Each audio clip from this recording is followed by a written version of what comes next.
নমস্কার বন্ধুরা, স্বাগত জানাই আমার এইচটি টেকনিক্যাল এডুকেশন চ্যানেলে। যদি আমার চ্যানেলে নতুন হয়ে থাকো তাহলে সাবস্ক্রাইব বাটনে ক্লিক করে পাশের অ্যারোতে ক্লিক করে অল সিলেক্ট করে রাখুন, যাতে আমাদের নোটিফিকেশান সবার আগে আপনার কাছে পৌঁছে যায়।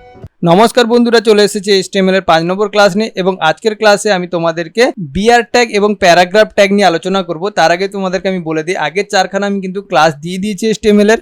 তো আগের 4টে ক্লাস যদি তোমরা না দেখে থাকো তাহলে অবশ্যই দেখে নিও, আমার ডেসক্রিপশনে লিঙ্ক দেওয়া আছে এবং প্লে লিস্টেও দেওয়া আছে, অবশ্যই দেখে নিও, নাহলে কিন্তু এই 5 নম্বর ক্লাসটি কিছু বুঝতে পারবে না। তো চলো শুরু করি আজকের 5 নম্বর ক্লাস। যেহেতু আমি তোমাদের এইচএস এর বইয়ের উপরেই আমি পড়াচ্ছি, তাহলে এইচএস এর আমি পিডিএফটা ওপেন করে নিলাম। তো এইচএস এর পিডিএফ ওপেন করলে তুমি দেখতে পাচ্ছ আগের ক্লাসে যেটা আমরা শেষ করেছিলাম, কোথায়, এই যে বোল্ড, ইটালিক এবং আন্ডারলাইনের কাজ নিয়ে।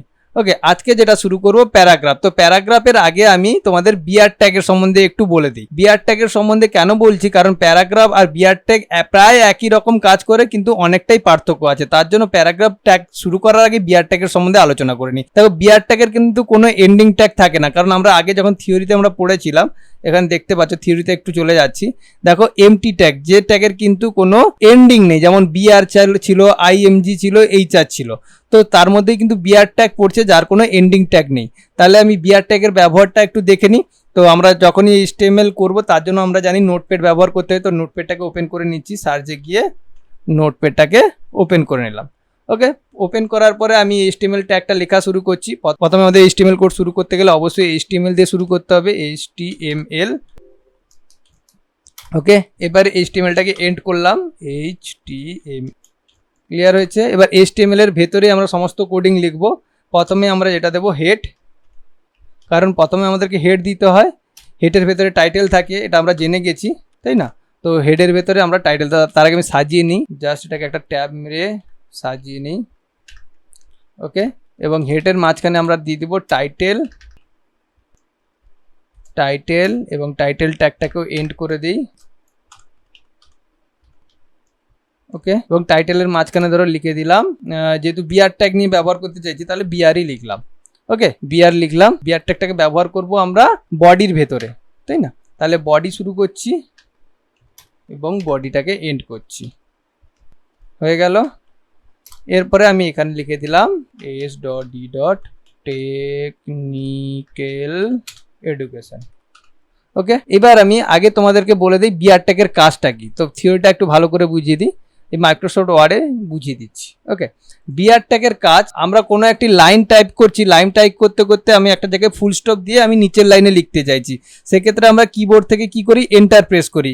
ঠিক HTML এ এই এন্টারের কাজটা করবে বিআর। যেমন আমি একটা এক্সাম্পল বলি, ধরো এখানে লিখলাম Raju Das is a very good boy. এবার এখানে ফুল স্টপ দিয়ে আমি নিচের লাইনে আবার কিছু লিখতে চাইছি, তখন কি করব, আমাকে এন্টার প্রেস করতে হয়। এই যে এন্টার প্রেস করে নিচের লাইনে চলে এলাম, এইটা আমাদেরকে কিন্তু HTML বিআর ট্যাগের সাহায্যে করতে পারি। যেমন এখানে লিখে দিলাম s.d.technical education। ওকে, তাহলে আমি নিচের লাইনে SD টেকনিক্যাল এডুকেশন তখনই লিখলাম যখন আমি এন্টারটা প্রেস করলাম, তাই না? ঠিক সেমভাবেই কিন্তু বিআরটা কাজ করবে।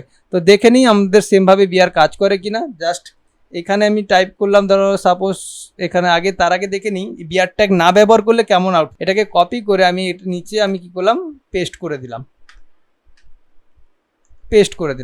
ওকে, আমি কি করলাম, এটাকে পেস্ট করে দিলাম। তাতে কি হলো, আমি কিন্তু কোনো ট্যাগ ব্যবহার করিনি, কিন্তু এখানেই এন্টার মেরে নিচে টাইপ করে দিয়েছি। এই মুহূর্তে যদি এটাকে আমি সেভ করি, সেভ করলাম, ধরো সেভ দিয়ে দিলাম বিআর। ওকে, biar.html।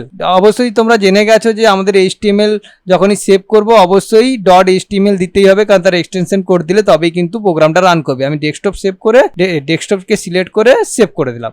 এই মুহূর্তে আমি ডেস্কটপে চলে যাচ্ছি, অলরেডি ডেস্কটপে চলে গেছে, দেখি। আচ্ছা, HTML স্পেলিংটা ভুল হয়ে গেছে, সরি।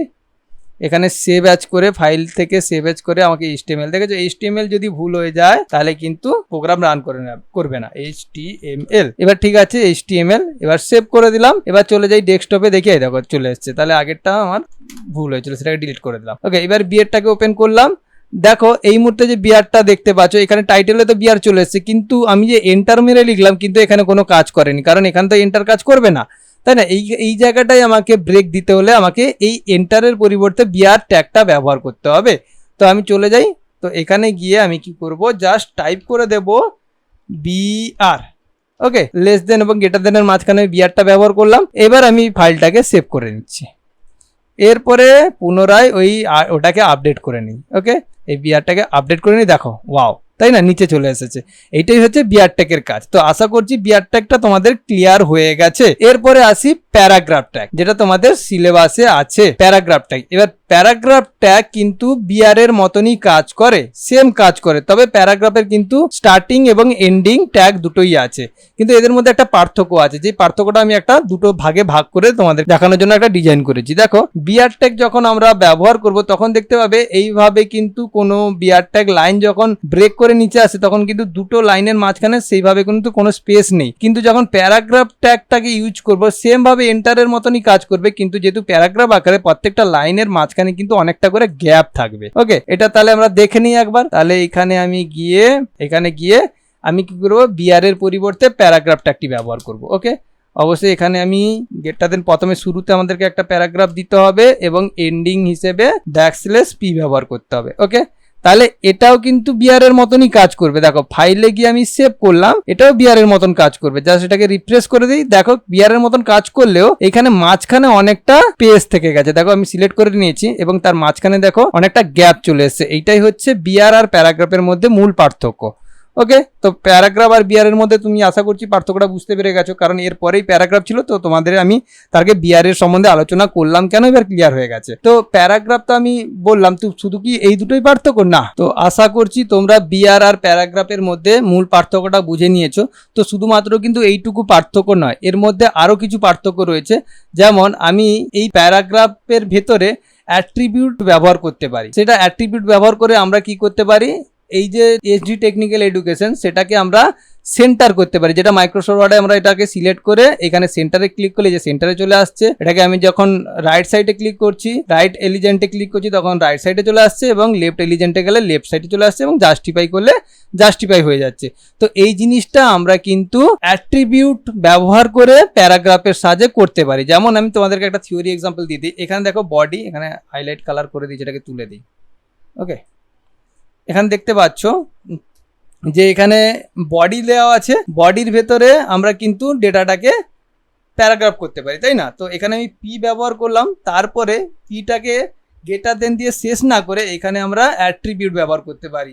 অ্যাট্রিবিউট কি ব্যবহার করি, এখানে ধরো সাপোজ আমি ব্যবহার করলাম এলিজেন একটা অ্যাট্রিবিউট। ওকে, সেটা ইকুয়াল দিয়ে আমি এখানে ডবল কোটেশনের ভিতরে লিখতে পারি লেফট LEFT, এবং আমি শেষ করব। এবং শেষে আমাদেরকে অবশ্যই পি প্যারাগ্রাফ শুরু করেছি মানে, আচ্ছা এখানে ডবল কোটেশন শেষ করি, ডবল কোটেশনের ভেতরেই যেহেতু রাখতে হবে, এবং শেষে আমি এটাকে ছোট করে দিই, দিলে আরো বুঝতে সুবিধা হবে। এবং শেষে আমি কি করব, পিটাকে এন্ড করব।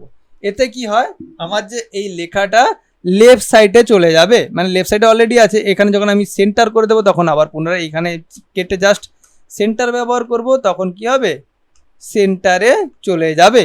এইটাই হচ্ছে অ্যাট্রিবিউট। তো এটা আমি ব্যবহার করে দেখাই তোমাদেরকে। তো চলো আমি দেখে নিই এই অ্যাট্রিবিউটটা ব্যবহার করলে আমাদের আদৌ কাজ করে কিনা। তার জন্য আমি নোটপ্যাডে চলে গেলাম, নোটপ্যাডে গিয়ে জাস্ট এই পির ভেতরে আমি অ্যাট্রিবিউট লিখবো। অ্যাট্রিবিউট কি লিখবো, এলিজেন ইকুয়াল দিয়ে আমি লিখলাম ডবল কোটেশনের ভেতরে সেন্টার। ওকে, এটা তোমরা মনে রাখবে, যখন আমরা কোনো অ্যাট্রিবিউট লিখবো তারপরে যদি ইকুয়াল দিই, অবশ্যই তারপরের যে কোডটা ডবল কোটেশনের ভেতরেই আমরা টাইপ করব। ওকে, তো ডবল কোটেশনের ভেতরে আমি টাইপ করলাম সেন্টার, তার মানে এই মুহূর্তে এসডি টেকনিক্যাল এডুকেশনটা কিন্তু আমার সেন্টারে চলে আসবে, তাই না? তো এটা হয় কিনা আমি চেক করে নিই। জাস্ট ফাইলে গিয়ে সেভ করে নিলাম, সেভ করে আমি চলে গেলাম যেখানে আমি রান করেছিলাম, সেখানে গিয়ে জাস্ট রিফ্রেশ করে দেব। দেখো ওয়াও, এটা সেন্টারে চলে এলো, তাই না? তার মানে কি, অ্যাট্রিবিউটটা আমার কাজ করছে, যেটা আমরা প্যারাগ্রাফের মধ্যে কাজ করে, তাই না? যেটা কিন্তু বিআর এর মধ্যে তুমি পাবে না। এটাই হচ্ছে কিন্তু পার্থক্য, এবং এই পার্থক্যটা কিন্তু অনেক বড় পার্থক্য, তাই না? তো বুঝতেই পারলে। তাহলে এটা আমি সেন্টার করলাম, ঠিক রাইট সাইডটাও কাজ করে কিনা দেখে নিই। জাস্ট এখানে আমি এই সেন্টারের পরিবর্তে রাইট করে দেব। আচ্ছা, তার জন্য আমি এটাকে কপি করে নিই। আমি আর একটা করলে কি সুবিধা হয় তোমাদের, কপি করে নিই, এটাকে পুরোটাকে সিলেক্ট করে কপি করে নিচে আমি পেস্ট করে দিলাম। ওকে, পেস্ট করার পরে জাস্ট এই সেন্টারটাকে চেঞ্জ করে, কারণ আমার তো কোড তো সেম থাকবে, শুধুমাত্র সেন্টারের পরিবর্তে রাইট লিখে দিই, HT। ওকে, HT সেভ করে নিলাম। তো আরেকবার রিফ্রেশ মেরে নিই, দেখি আসে কিনা। হ্যাঁ, চলে এসছে। তো দেখো এই মুহূর্তে দেখতে পাচ্ছ রাইট সাইডে চলে এসেছে। তো ক্লিয়ার হয়ে গেছো। এরপরে লেফটে অলরেডি আছে, লেফটের জন্য আমাদেরকে কোড লিখতে হয় না, তবু আমি লেফটটা লিখে দেখাচ্ছি। জাস্ট এখানে কিছুই না, জাস্ট এখানে আমি করে দিচ্ছি, সাপোজ এটাকে লেফট করে দিচ্ছি, পি তারপরে লিখলাম এলিজেন ইকুয়াল টু এটাকে দিলাম লেফট। অলরেডি তো লেফটেই থাকে, ওকে, তবুও আমি করে দিচ্ছি, ব্যাকস্ল্যাশ পি দিয়ে এন্ড করলাম। ওকে, এবার এটাকে সেভ করে দিই। সেভ করে যখন রিফ্রেশ করব কোনো পরিবর্তন হবে না, কারণ অলরেডি লেফট সাইডেই আছে। ওকে, এরপরে দেখে নিই জাস্টিফাই কাজ করে কিনা। তার আগে আমি জাস্টিফাইসের সম্বন্ধে ক্লিয়ার করে দিই। জাস্টিফাই তখনই বুঝতে পারবো যখন একটা প্যারাগ্রাফ লিখবো। দেখো এখানে আমি অলরেডি একটা প্যারাগ্রাফ টাইপ করে রেখেছি। তো জাস্টিফাইটা বোঝানোর জন্য অলরেডি আমি প্যারাগ্রাফ টাইপ করে রেখেছি। জাস্ট দেখো এই প্যারাগ্রাফকে সিলেক্ট করে আমি যখন ওয়ার্ডে জাস্টিফাই অপশনটিতে ক্লিক করব, তখন দেখতে পাচ্ছ রাইট সাইড এবং লেফট সাইড দুটোই স্ট্রেট হয়ে গেছে, তাই না, একদম সমান। এটা যখন আমি লেফট করছি তখন দেখো ডান দিকেরটা কিন্তু এলোমেলো আছে, আবার রাইট করলে আমি বাম দিকেরটা এলোমেলো দেখতে পাচ্ছি, কিন্তু একমাত্র জাস্টিফাই করলে যেটা দুদিকে কিন্তু স্ট্রেট থাকছে। নর্মালি আমরা লেটার লেখার ক্ষেত্রে জাস্টিফাইটাই ব্যবহার করি। তো এটা আমরা দেখে নেব যে জাস্টিফাই কোড ব্যবহার করলে এইভাবে কাজ করে কিনা। ওকে, তার জন্য আমি কি করলাম, এই লেটারটাকেই কপি করে নিলাম। ওকে, কপি করে আমি চলে গেলাম নোটপ্যাডে। তো আমি নোটপ্যাডে চলে গেলাম, নোটপ্যাডে গিয়ে কি করব, এখানে পেস্ট করে দিলাম প্যারাগ্রাফটা। তার আগে আমি কিওয়ার্ড ট্যাগটা ব্যবহার করে নিই, জাস্ট লেস দেন পি, এবং অ্যাট্রিবিউট কি ব্যবহার করব, এলিজেন। স্পেলিংটা অবশ্যই চেক করে নেবে, স্পেলিংটা খুব ইম্পর্টেন্ট, স্পেলিং ভুল হলে কিন্তু কাজ করবে না। এবং যেহেতু আমি বলে অ্যাট্রিবিউট বসানোর পরে ইকুয়াল দিলে তারপরে ডবল কোটেশন ব্যবহার করতে হবে, জাস্টিফাই টাইপ করে ডবল কোটেশন শেষ করবে। এইগুলো কিন্তু মাস্ট বি লিখবে। ওকে, কারণ এখানে একটা ডবল কোটেশন ভুল মানে পুরো প্রোগ্রাম রান করবে না। ওকে, আমার এখানে জাস্টিফাই লিখে দিয়েছে এবং স্পেলিংটাও একবার চেক করে নিই, জাস্টিফাই ঠিক আছে, স্পেলিং ঠিক আছে। এরপরে আমি কি করব, একদম শেষে চলে যাব এই প্যারাগ্রাফে, যেখানে আমি এন্ড করব, জাস্ট ট্যাগস্লেস দিয়ে পি লিখে এন্ড করে দিলাম। ওকে, এরপরে আমি এটাকে সেভ করে দেখে নিই, ফাইলে গিয়ে সেভ করে নিলাম। এবারে আমি এটাকে রিফ্রেশ করলে জাস্টিফাই হয় কিনা দেখে নিই। আচ্ছা, রিফ্রেশ করার পরেও হয়নি, কারণ নিশ্চয়ই কোডে কিছু ভুল করেছি। এখানে কিন্তু আমি জাস্টিফাই শেষে কিন্তু গেটার দেনটা দেইনি, দেখেছো, এই ভুলগুলো কিন্তু যেন না হয়। ভুল হয়েছিল যেখানে আমি লেস দেন দিয়েছিলাম, গেটার দেনটা কিন্তু দিতে ভুলে গেছিলাম, যে কারণে আমার প্রোগ্রামটা রান করছে না। তো এটাকে আরেকবার পুনরায় আমি সেভ করে নেব।